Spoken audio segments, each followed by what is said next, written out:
Constatada a incapacidade do segurado e a necessidade de uma aposentadoria por invalidez, é muito interessante saber a partir de qual momento essa aposentadoria vai se dar. É o que nós chamamos na Previdência, no INSS, você como futuro servidor e como servidor depois do concurso vai se acostumar com essa linguagem, é a DIB, a data de início do benefício. Muito bem. Qual é a data de início do benefício? O artigo 43, parágrafo 1º. Concluindo a perícia médica inicial pela existência de incapacidade total ou definitiva para o trabalho, a aposentadoria por invalidez será devida. Então aqui você percebe que o INSS ele exige uma incapacidade total e definitiva, tá? Só que não confunda, o que é definitivo aqui é que naquele momento ele está definitivamente incapaz, mas não significa que a aposentadoria é definitiva no sentido de para sempre. Tá? Já vimos que a aposentadoria ela pode ser suspensa por vários fatores, né? Um deles é a recuperação do trabalho. Então, a partir de que momento vai ser devido? Aí é que eu quero chamar a sua atenção. Nos casos do benefício por incapacidade, como a aposentadoria, a gente vai ter uma forma de análise para o segurado empregado e outra forma de análise para os demais segurados. Então, a gente vai entender para o segurado empregado primeiro e depois para os demais segurados obrigatórios e facultativos. Para o segurado empregado, exclusivamente para esse, a data do início do benefício é contada a partir do 16º dia do afastamento da atividade. 16º dia do afastamento da atividade. Por quê? Porque os 15 primeiros dias, eles são responsabilidade da empresa. Então, se o seu médico te dá um atestado de 15 dias, você não vai ter direito a um benefício por incapacidade, nem auxílio-doença e muito menos aposentadoria por invalidez. Tá? Agora, passou dos 15 dias e tal, você perdeu o tempo. E o que é que acontece? Você demorou, e aí o segundo momento inicial para o início do benefício vai ser a partir da entrada do requerimento, se entre o afastamento e a entrada do requerimento decorrerem mais de 30 dias. Então você está incapaz. Foi no médico? Foi. Mas por algum motivo você enrolou, ficou na frente da TV com um copo com água achando que ia ser curado. Não foi curado. Passaram-se 30 dias e aí então você resolve ir para o INSS pedir o benefício. Se passou de 30 dias do início da incapacidade, aí você só recebe a partir do momento em que você der a entrada, tá? Se você der a entrada antes dos 30 dias do afastamento, aí você recebe a partir do 16º dia da sua incapacidade. Isso é exclusivo para o empregado, tá? Para os demais segurados, inclusive o empregado doméstico, as questões maldosas, elas falam assim, para o empregado doméstico, o auxílio-doença e a aposentadoria por invalidez é devido a partir do 16º dia. E você está acostumado com empregado doméstico muito parecido, marca como se fosse a mesma coisa. Não é. Só o empregado que recebe o benefício a partir do 16º dia, tá? E se não pedir dentro dos 30 dias do afastamento, a partir da entrada do benefício, do pedido de entrada de requerimento, da DER, data de entrada do requerimento. Para os demais segurados é fácil.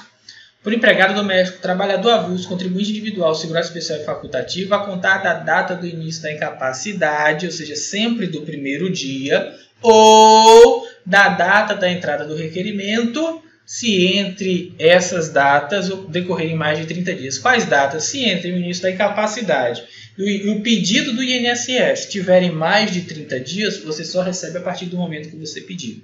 Se entre o início da incapacidade e a data do pedido do seu pedido de benefício no INSS não tiver passado 30 dias, você recebe do início da incapacidade. O empregado nunca vai receber do início, da data inicial da incapacidade. Por quê? Porque ele vai sempre receber a partir do 16º dia, pois os 15 primeiros dias são de responsabilidade da empresa, o INSS não paga.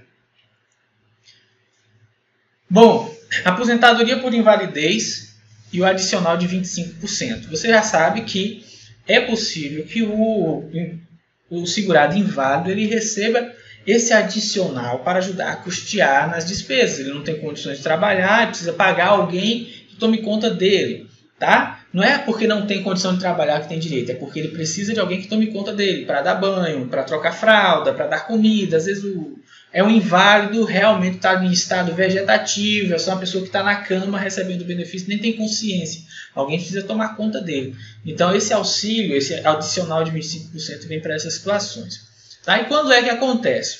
Primeiro, você precisa saber o seguinte, antes de quando é que acontece, esse auxílio vai ser devido ainda que o valor da aposentadoria já seja no limite máximo, no teto da Previdência. O teto da Previdência hoje, R$ 5.832,11. Tá? E aí, se o beneficiário, o segurado, já recebe essa aposentadoria por invalidez no teto, ele vai ter direito, mesmo assim, a acrescentar nesse valor mais 25%, tá, do valor do benefício. Então, se ele já recebe os 5 mil e tanto, vai ser mais 25% desses 5 mil e tanto. Ok? Muito bem. Então, vamos lá. Esse valor ele vai ser devido, ainda que a aposentadoria atinja o limite máximo legal, também vai ser recalculado quando o benefício que lhe deu origem for reajustado. Então, não é porque quando ele recebia R$1.000, para facilitar, ele recebia R$1.000. O benefício foi aprovado e aprovado o adicional de 25%. Então, 25% de 1.250. Então, ele recebe 1.250. Quando o benefício, digamos que o benefício seja reajustado para 1.100. Então, ele vai ter que receber 25%, não mais de 1.000, mais de 1.100. Ok? Joia. E vai cessar com a morte do aposentado, não sendo incorporado ao valor da pensão.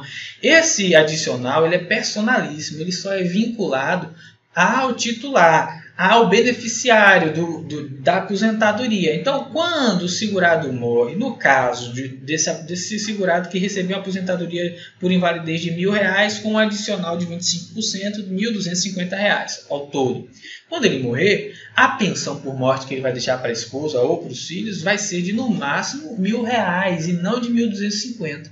Porque os 250 era específico para o segurado, para o auxiliar no cuidado, pagar a pessoa, né, que cuidava dele.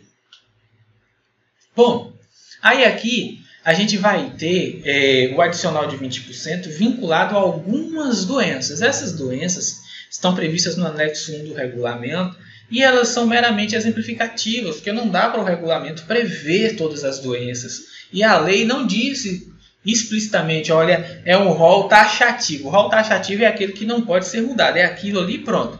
Se não tem um rol taxativo, todo rol que tiver será exemplificativo. E aqui a gente tem cegueira total, perda dos 9 dedos da mão, tá? Ou superior a isso, ou seja, os 10 perdeu tudo, perda de 9 dedos da mão superior a isso é o quê? 10, né? Só tem 10. Não é que você tem aquela síndrome que nasce mais dedos, mas você tem que perder pelo menos 9 dedos nas mãos. Então, você já tem uma aposentadoria por invalidez aí presumida. Perda dos membros inferiores acima dos pés, quando a prótese for impossível. Perda de uma das mãos ou uma das mãos e de 2 pés, ainda que a prótese seja possível. Perda de membro superior e outro inferior, quando a prótese for impossível. Alteração das faculdades mentais com grave perturbação da vida orgânica e social. Doença que exige a permanência contínua no leito e incapacidade permanente para as atividades da vida diária. Então, é uma lista apenas exemplificativa, tá? Bom, conforme o artigo 101, parágrafo 2, inciso 1, o adicional de 25% poderá ser cancelado desde que seja realizada a perícia médica que demonstre que não há mais necessidade de acompanhamento para o aposentado por invalidez. Então, nesse caso, é uma das exceções em que o segurado que tem mais de 60 anos ou mais de 55 e 15 de benefício por invalidez, ele vai ser chamado para a perícia, tá? Para ver se pode ou não ser mantido o adicional de 25%. Não é para cancelar a aposentadoria, apenas para avaliar a necessidade ou não da manutenção desse adicional. Joia? Bom, agora a gente vai ver mensalidade de recuperação. Quando o segurado, ele que faz jus à aposentadoria por invalidez, ele é detectado na perícia médica que ele está apto a retornar para o trabalho, ele não vai perder de imediato o valor da aposentadoria. Então, esse bônus que é dado ao segurado por ter se recuperado para voltar às atividades, tá? É a chamada pela doutrina de mensalidade de recuperação. Por quê? Ele está apto para voltar para o mercado de trabalho, mas pode ser que ele não consiga emprego de imediato. Então, o INSS dá a ele ainda mais alguns meses recebendo o benefício até que ele se adapte ao mercado de trabalho, se realoque novamente no mercado de trabalho. Então, verificado, artigo 47, verificada a recuperação da capacidade de trabalho do aposentado por invalidez, será observado o seguinte procedimento. 1. Quando a recuperação ocorrer dentro de 5 anos contados da data do início da aposentadoria por invalidez ou do auxílio-doença que a antecedeu sem interrupção. Então, aqui, 5 anos. Ou 5 anos direto de auxílio de aposentadoria por invalidez, ou somando o auxílio-doença que deu causa a essa aposentadoria por invalidez mais o período de invalidez, a gente tenha menos de 5 anos, tá? Dentro de 5 anos. O benefício cessará para o segurado empregado de imediato. Para o segurado empregado que tiver direito a retornar à função que desempenhava na empresa quando se aposentou. Então, ele só vai cessar de imediato quando ele puder voltar para a mesma função que ele estava antes. A gente sabe que que a aposentadoria por invalidez, ela opera, segundo a legislação trabalhista, uma suspensão do contrato de trabalho. Ele não é demitido. O contrato de trabalho fica suspenso enquanto durar o benefício, enquanto ele ainda puder ser cancelado por alguma razão, o contrato de trabalho ele fica suspenso. Nessa situação, quando a aposentadoria por invalidez ela cessa para o empregado pode voltar a desenvolver na empresa que ele trabalhava antes do benefício as mesmas funções, cessa de imediato porque ele vai ser de novo contratado e vai ter o salário do emprego que ele tinha antes. Tá? Na forma da legislação trabalhista, valendo como documento para tal fim o certificado de capacidade fornecido para a Previdência Social. Ou, aí antes do ou, eu vou dar um exemplo aqui. Segurado empregado, um exemplo de cessação imediata, Pimpão, nosso Pimpão, querido Pimpão, empregado sofreu acidente de trabalho, tendo recebido por 2 anos auxílio-doença acidentário, até que foi declarada incapacidade pela perícia médica do INSS até que foi declarado incapaz pela perícia médica do INSS e teve a concessão da aposentadoria por invalidez, que gozou por mais 2 anos, ou seja, 2 ele ficou em auxílio-doença, mais 2 de aposentadoria por invalidez, até que em nova perícia foi declarado totalmente recuperado, podendo retornar a exercer a atividade de motorista que desempenhava na empresa onde trabalhava. Então, nesse caso, foi menos de 5 anos, mas ele era empregado. Como ele era empregado e podia retornar para a atividade que desempenhava antes da aposentadoria por invalidez, a aposentadoria cessa de imediato e ele retorna às suas funções e passa a se sustentar com o salário do seu emprego. Aí voltando aqui, quando a recuperação ocorrer dentro de 5 anos contados da data do início da aposentadoria por invalidez ou do auxílio-doença que a antecedeu sem interrupção, o benefício cessará para todos os outros segurados, para os demais segurados, após tantos meses quantos forem os anos de duração do auxílio-doença ou da aposentadoria por invalidez para os demais segurados. Quem são os demais segurados? Empregado doméstico, trabalhador avulso, segurado especial, contribuinte individual e o segurado facultativo. Para todos esses, se a recuperação ocorrer dentro de 5 anos do momento em que a aposentadoria foi concedida, eles vão receber tantos meses quantos foram os anos de benefício. Como assim? Vamos imaginar agora que a Alice, dona de um salão de beleza, sofreu um acidente de trabalho, tendo recebido por 1 ano o auxílio-doença, tá? Até que foi declarada incapaz pela perícia médica do INSS, teve a concessão da aposentadoria por invalidez, que gozou por mais 3 anos, ou seja, 1 ano de auxílio-doença, mais 3 de aposentadoria, 4 anos, até que em nova perícia foi declarada totalmente recuperada, podendo retornar a exercer a atividade cabeleireira. Nesse caso, dona de salão, ela é contribuinte individual, ela é uma empresária. A Alice vai receber o benefício por 4 meses. Por que 4 meses? 1 mês referente a 1 ano de auxílio-doença, mais 3 meses referente a 3 anos de aposentadoria por invalidez, após a perícia constatar a sua recuperação. Então, essa aí é uma mensalidade de recuperação também. Passando agora para a segunda hipótese. Verificada a recuperação da capacidade de trabalho do aposentado por invalidez, será observado o seguinte procedimento. Quando a recuperação for parcial, aqui parcial dentro ainda dos 5 anos, mas foi parcial. O exemplo anterior foi total, tá? Então, nós tínhamos aqui um exemplo total de recuperação total. Quando a recuperação ocorrer dentro dos 5 anos. Aí aqui não estamos falando de parcialidade. A recuperação aqui é total. Agora, quando a recuperação for parcial ou quando ocorrer após o período dos 5 anos, o que é que nós vamos ter? E ainda, quando o segurado for declarado apto para exercer o exercício do trabalho diverso do qual habitualmente exercia, tá? Então, ele não pode trabalhar mais na empresa onde ele trabalhava, mas ele pode trabalhar agora vendendo picolé, em outra função, em outro lugar, tá? Então, nós temos parcialidade da recuperação, ou a recuperação ocorrer total, mas ocorrer após os 5 anos, ou for uma recuperação parcial, onde há uma reabilitação para o segurado trabalhar, mas em função diversa daquela que ele exercia antes. Tá? Aí, nesse caso, a aposentadoria vai ser mantida sem prejuízo da volta à atividade, ou seja, ele vai poder continuar recebendo o benefício e trabalhar ao mesmo tempo, mas seguindo a seguinte dinâmica, ou seja, nesse caso ele pode voltar a trabalhar durante a mensalidade de recuperação.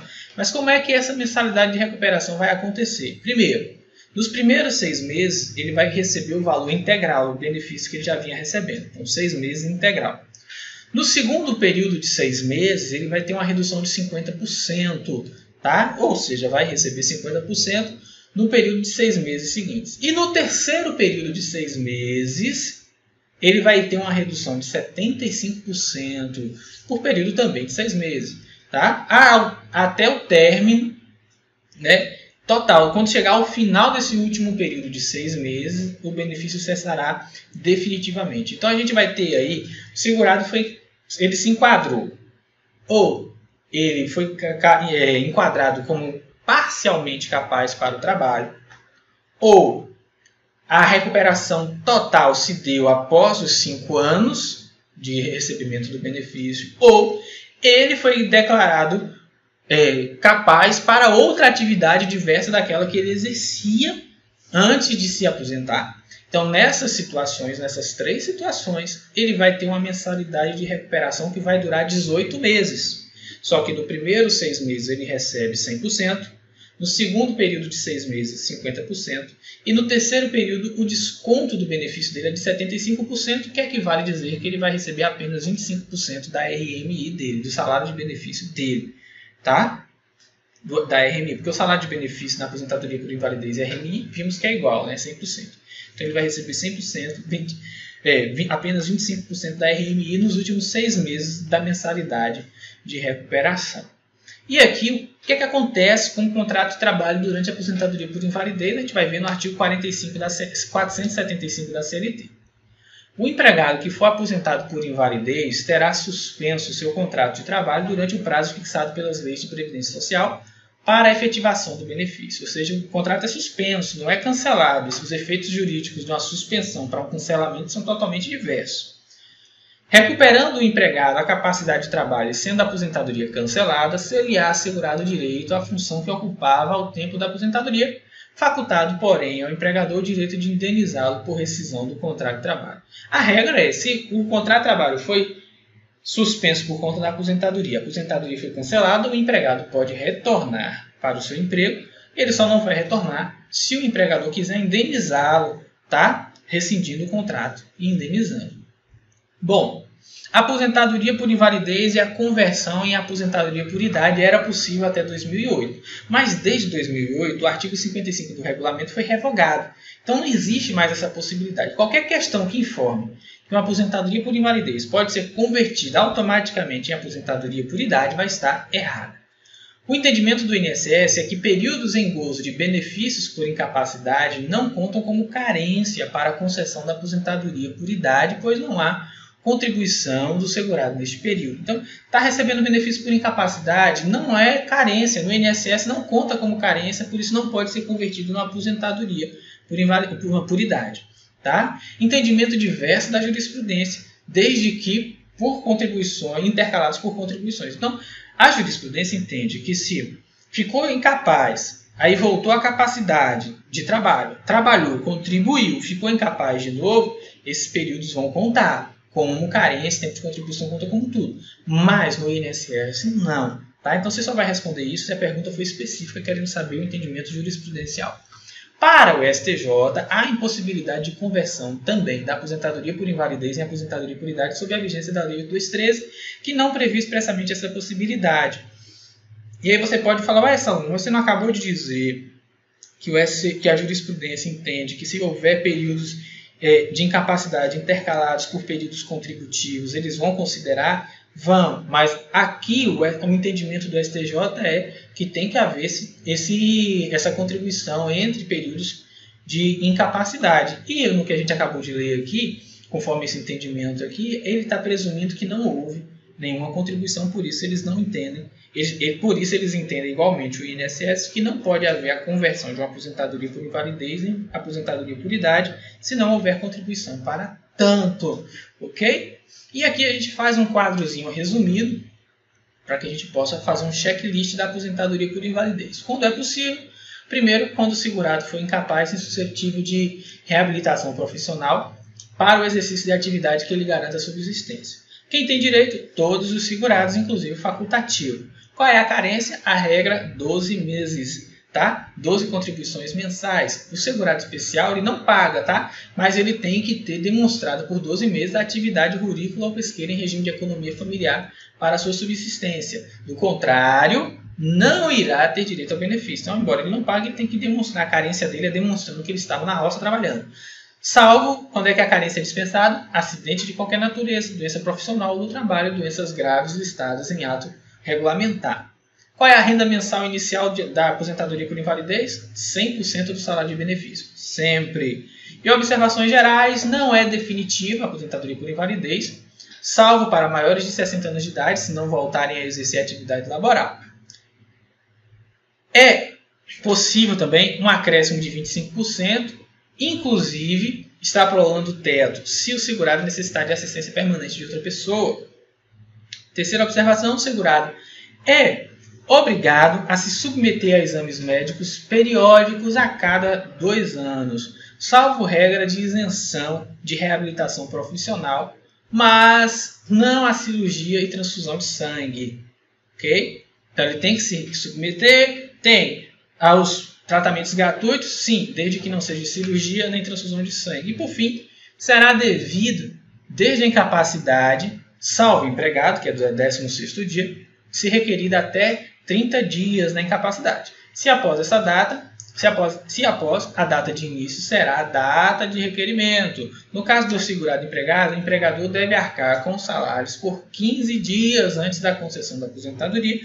Para finalizar, vale lembrar que aquela MP 664 de 2014, ela estabeleceu que o empregador deveria pagar os 30 primeiros dias e o benefício só seria devido ao empregado a partir do 31º dia. Essa MP caiu, tá? Ela vigiu entre 1º de março de 2015 a 17 de junho de 2015, se a prova for específica para aquele período ali, né? Se a questão falar desse período, você vai ter que lembrar disso, mas dificilmente vai ser lembrado porque depois saiu muitas ações, os empregadores entraram com ações para reverter, reverter esse entendimento de que era 30 dias, já que não se consolidou a MP na lei de conversão, estabelecendo os 30 dias retornando para os 15 dias. Então, o empregador ele paga os primeiros 15 dias e o empregado só recebe a partir do 16º dia. Os demais segurados recebem sempre a partir do dia da incapacidade, desde que seja feito até 30 dias o requerimento, até 30 dias da incapacidade. Bom, é isso. A partir de agora eu vou estar deixando as questões por aulas, tá? Para facilitar. Até o módulo anterior eu estava deixando todas as questões no final de tudo para que você visse o módulo. Aqui, como cada assunto já tem um nível maior de densidade, eu já vou deixar algumas questões para que você possa fazer e estar revisando. Tá bom? Lembre de responder as questões, informando no seu caderninho de anotação por que você acha que está errado, tá? Se você acha que está errado. Então coloque lá, ó, eu acho que está errado por isso, por isso, por isso. E depois, quando sair o gabarito, você olha para ver se você acertou pelo motivo certo ou não. Então é isso, um grande abraço e lembre-se, quem tem fé não precisa de sorte. Deixa eu só te pedir um favor antes de fechar. Tem as estrelinhas onde você avalia as aulas. Avalia as aulas, dá esse retorno para a gente, dizendo se você gostou, se você não gostou, tá bom? E isso nos ajuda a divulgar o curso para futuros alunos, gente que está entrando na plataforma agora e querendo saber se o curso é bem avaliado ou não. A Hotmart faz um ranking, né, dos melhores cursos e as estrelinhas nos ajudam nisso. Se você puder deixar sua estrelinha aí, seu curtir através das estrelinhas, tá? Mas finalizando agora sim, quem tem fé não precisa de sorte e até a nossa próxima aposentadoria.